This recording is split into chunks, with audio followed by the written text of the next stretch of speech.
എനിക്ക് പോയതിൽ ഏറ്റവും കൂടുതൽ പേടി തോന്നിയൊരു സ്ഥലമാണ് കേട്ടോ അത്. എന്താണെന്നൊന്നും എനിക്കറിയില്ല, എന്തോ ഒരു പേടി. അപ്പം പോയിക്കൊണ്ടിരിക്കുമ്പോൾ ഭയങ്കര റഷായിരുന്നു കേട്ടോ. ഈ കാണുന്നവരൊക്കെ മനസ്സിലായിട്ടുണ്ടാവും, ഈ കാണുന്നവരൊക്കെ മഞ്ഞുമൽ ബോയ്സ് കണ്ടിട്ട് ആയിക്കാരം പോകുന്നുണ്ടാവും. പക്ഷെ ഞാനൊക്കെ മാത്രമാണ് ഒരു ഐഡിയ അല്ലാതെ ഈ വണ്ടിക്കാരെ മൂട്ടിൽ അങ്ങനെ പോണത്.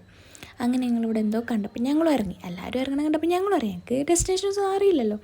അങ്ങനെ ഞങ്ങൾ ബ്രേക്ക്ഫാസ്റ്റ് മാക്കിയായിരുന്നു. അവിടുത്തെ ഫുഡ് അങ്ങനെയാണല്ലോ. പിന്നെ ഈ ഇല കാണിക്കുന്നത് നല്ല വിക്സിൻ്റെ മണം കേട്ടോ. അപ്പോൾ എന്തുകൊണ്ടാണ് വിക്സ് ഉണ്ടാക്കണമെന്ന് പറഞ്ഞിരുന്നു.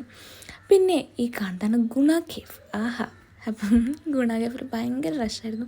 എനിക്ക് മഞ്ഞുമൽ ബോയ്സ് കാണാത്തതുകൊണ്ട് തന്നെ ഏതിലാണ് സുഭാഷ് വീണത് ഒന്നും എനിക്കറിയില്ല. പിന്നെ എനിക്കിത് കണ്ടപ്പോൾ വാശായി, വീട്ടിലെത്തിയിട്ട് എന്തായാലും മഞ്ഞുമൽ ബോയ്സ് കാണണം. അങ്ങനെ ഓരോന്നൊക്കെ കഴിച്ച് ഞങ്ങൾ ഗുണ കേവ് കാണാൻ മാത്രം പോയതാണ്. അത്രയും ദൂരം കൊടൈക്കനാൽ. അപ്പോൾ അത്രേ ഉള്ളൂ.